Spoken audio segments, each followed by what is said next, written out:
Bonjour à tous et bienvenue sur notre chaîne. Aujourd'hui, nous allons plonger dans une histoire extraordinaire, une épopée de foi, de courage et de persévérance qui traverse les âges, l'histoire de Caleb et de la conquête de la terre promise. C'est bien plus qu'un simple récit ancien. C'est une source d'inspiration puissante pour nos vies, ici et maintenant. Alors, qui est Caleb ? Pour bien comprendre son parcours, il faut revenir en arrière, au moment où le peuple d'Israël, tout juste libéré d'Égypte, se trouve aux portes de Canaan, la terre que Dieu leur a promise. Moïse, leur leader, décide d'envoyer 12 espions, un de chaque tribu, pour explorer ce pays et rapporter ce qu'ils y ont vu. Parmi eux se trouve Caleb, de la tribu des Juda accompagné de Josué. Imaginez la scène. Après 40 jours, les espions reviennent, l'excitation est à son comble. Ils décrivent un pays magnifique, où coule le lait et le miel. Ils rapportent même une grappe de raisin si énorme qu'il faut 2 hommes pour la porter. La promesse est réelle, tangible. Mais très vite, le ton change. 10 des 12 espions se mettent à semer la peur. Ils parlent de villes fortifiées imprenables, pire encore, de géants. Les descendants d'Anak, leur conclusion est sans appel, nous ne pouvons pas attaquer ce peuple, il est plus fort que nous. À côté d'eux, nous avions l'air de sauterelles, la panique s'empare du peuple. Les pleurs, les murmures et le désespoir se répandent dans le camp. C'est à ce moment précis, au milieu de ce chaos et de cette peur collective, que Caleb se lève. Il fait taire la foule et déclare avec une conviction inébranlable « Allons-y, emparons-nous du pays, nous pouvons le conquérir !» Quelle audace, quelle différence de perspective! Alors que les 10 autres espions ne voient que les obstacles, les géants et l'impossibilité, Caleb, lui, voit la promesse de Dieu, sa foi n'est pas aveugle. Il a vu les mêmes géants, les mêmes forteresses. Mais sa confiance n'est pas placée dans sa propre force, ni dans celle de son armée. Elle est entièrement placée en Dieu. Il sait que si Dieu a promis cette terre, alors Dieu leur donnera la victoire.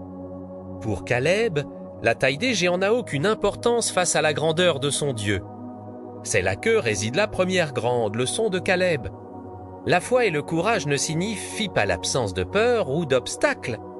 Ils signifient choisir de faire confiance à Dieu malgré la peur et les obstacles. Caleb nous enseigne à changer notre perspective. Au lieu de nous focaliser sur la taille de nos problèmes, nous devrions nous souvenir de la grandeur de celui qui est avec nous. Malheureusement, le peuple choisit d'écouter le rapport de la peur. Leur manque de foi a une conséquence terrible. Dieu décrète que cette génération incrédule n'entrera pas en terre promise. Ils erreront dans le désert pendant 40 ans, jusqu'à ce que tous ceux qui ont douté périssent. Mais il y a 2 exceptions, Caleb et Josué. Pour leur foi, Dieu leur promet qu'ils entreront, eux, dans le pays. Et c'est ici que commence la 2e partie de l'histoire de Caleb, une leçon de persévérance incroyable. Imaginez un peu. Caleb a 40 ans quand il fait ce rapport plein de foi. Il est prêt à conquérir, plein d'énergie et de conviction. Mais à cause de l'incrédulité des autres, il doit attendre. Pas 1 an, pas 5 ans, mais 40 longues années. 40 années à errer dans un désert aride, entouré d'une génération qui a refusé la promesse de Dieu, pensez à la force de caractère. Qu'il a fallu pour ne pas devenir amer, pour ne pas abandonner, pour garder cette flamme de la foi allumée pendant 4 décennies. Chaque jour, il voyait le résultat du doute, mais il s'accrochait à la promesse que Dieu lui avait faite personnellement. Sa persévérance n'était pas passive. C'était une attente active, une confiance maintenue jour après jour, année après année. Il continuait à obéir à Dieu, à suivre Moïse, puis Josué, en sachant que son heure viendrait. Caleb nous montre que la persévérance, c'est la foi qui dure. Parfois, les promesses de Dieu ne se réalisent pas instantanément. Il y a des temps d'attente, des déserts à traverser. Mais pendant ces périodes, notre caractère est forgé, notre confiance est testée et approfondie. Caleb n'a pas laissé le temps éroder sa foi. Au contraire, il a laissé le temps la fortifier. Finalement, les 40 ans s'écoulent. Une nouvelle génération est prête. Sous la conduite de Josué, les Israélites traversent le Jourdain et commencent la conquête de Canaan. Les batailles sont nombreuses et difficiles. Jéricho tombe, puis Haï, le pays est progressivement conquis et partagé entre les tribus. Et Caleb, dans tout ça, il a maintenant 85 ans. Un âge où la plupart des gens pensent à la retraite, à se reposer. Mais pas Caleb, il se présente devant son vieil ami Josué et lui dit quelque chose de stupéfiant. Il lui rappelle la promesse que Dieu lui a faite 5 ans plus tôt, aux portes de Canaan. Puis il ajoute « Maître, voici aujourd'hui âgé de 85 ans. Je suis encore aussi fort aujourd'hui que le jour où Moïse m'a envoyé en mission. J'ai autant de force maintenant pour combattre qu'alors. Donne-moi donc la montagne dont le Seigneur a parlé ce jour-là. Quelle montagne? Pas n'importe laquelle. » Il demande Hébron, la région où habitaient les géants, les fameux descendants d'Anak qui avaient terrifié les autres espions. À 85 ans, Caleb ne demande pas une retraite paisible dans une vallée fertile. Il demande le plus grand défi. Il demande l'endroit même qui symbolisait l'obstacle insurmontable pour la génération précédente. C'est l'apogée de son histoire. Il ne s'est pas contenté d'entrer en terre promise. Il voulait posséder pleinement l'héritage que Dieu lui avait réservé. Il voulait prouver, une fois pour toutes, que ce qui est impossible pour l'homme est possible avec Dieu, et c'est exactement ce qu'il a fait. Caleb est monté à chasser les géants. Il a conquis Hébron et a transformé ce lieu de peur en son héritage personnel. Cette dernière partie de la vie de Caleb est une leçon magistrale sur le fait de ne jamais abandonner sa vision. L'âge n'était pas une barrière pour lui, car sa force ne venait pas de sa jeunesse, mais de sa confiance constante en Dieu. Il nous apprend à ne jamais nous contenter de moins que ce que Dieu nous a promis. Peu importe le temps que cela prend ou les défis qui se dressent sur notre chemin. Il nous encourage à réclamer nos montagnes, ces défis dans nos vies que Dieu veut nous aider à surmonter pour sa gloire. Alors, que pouvons-nous retenir de Caleb aujourd'hui, dans nos vies si différentes? Premièrement, comme Caleb, nous sommes appelés à avoir un autre esprit.